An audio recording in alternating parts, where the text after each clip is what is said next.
Hey guys, welcome back to the Unintentional ASMR book club.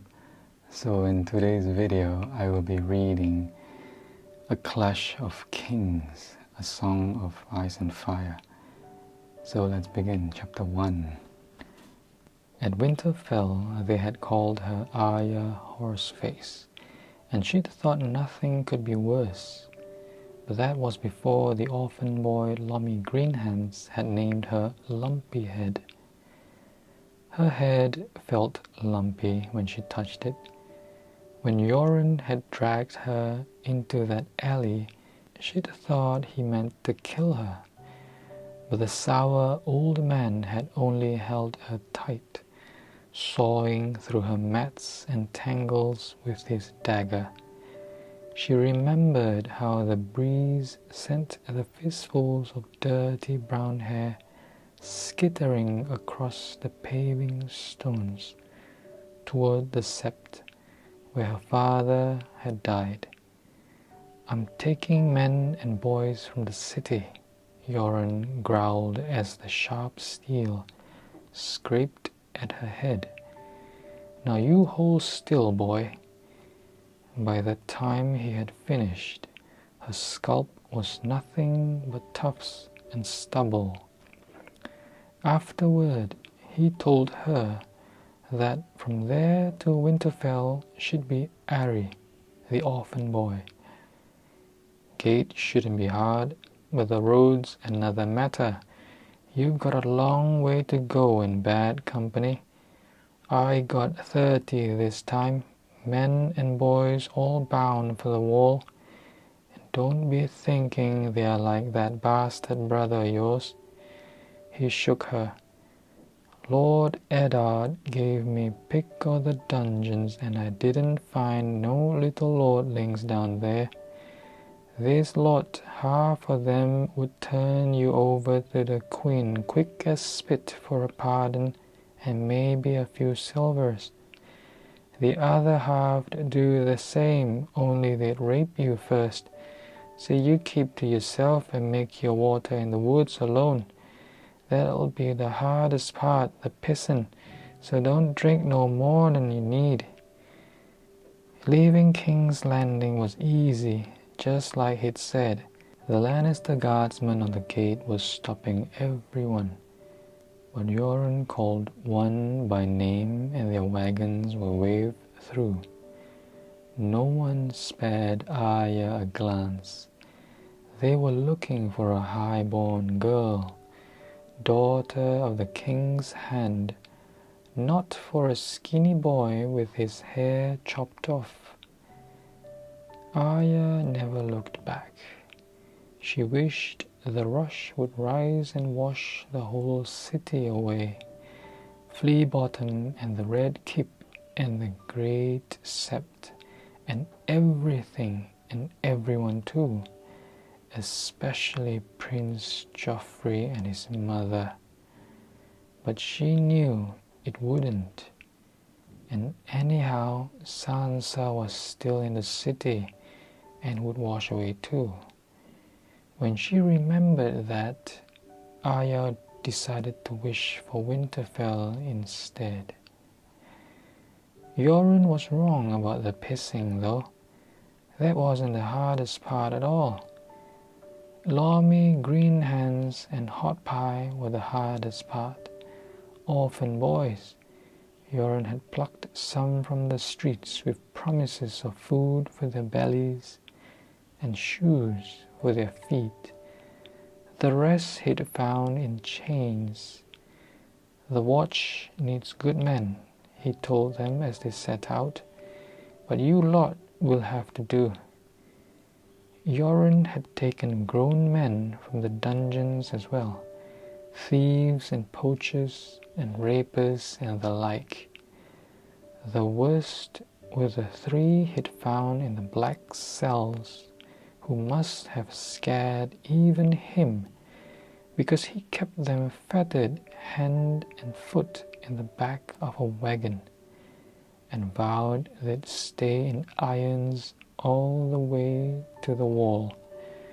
One had no nose. only the hole in his face where it had been cut off, and the gross, fat, bald one with the pointed teeth and the weeping sores on his cheeks had eyes like nothing human.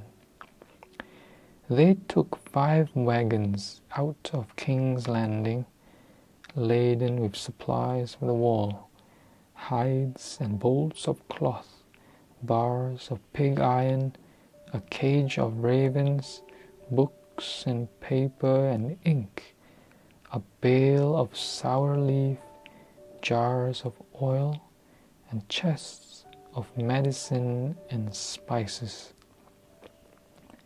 Teams of plough horses pulled the wagons, and Yorin had bought 2 courses and a half-dozen donkeys for the boys. Arya would have preferred a real horse, but the donkey was better than riding on a wagon.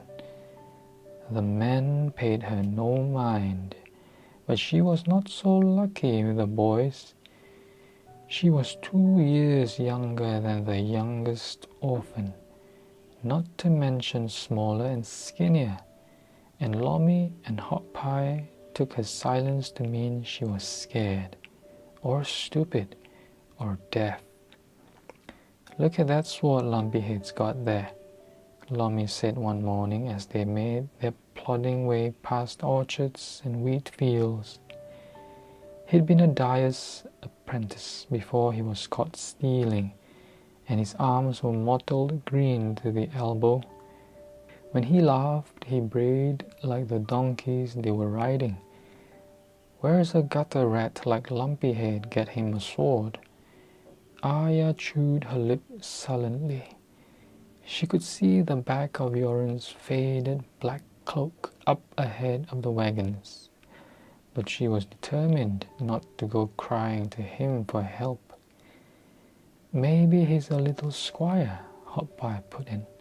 His mother had been a baker before she died, and he'd pushed her cart through the streets all day, shouting, "Hot pies, hot pies.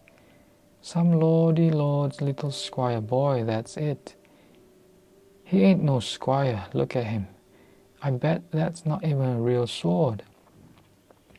I bet it's just some play sword made of tin."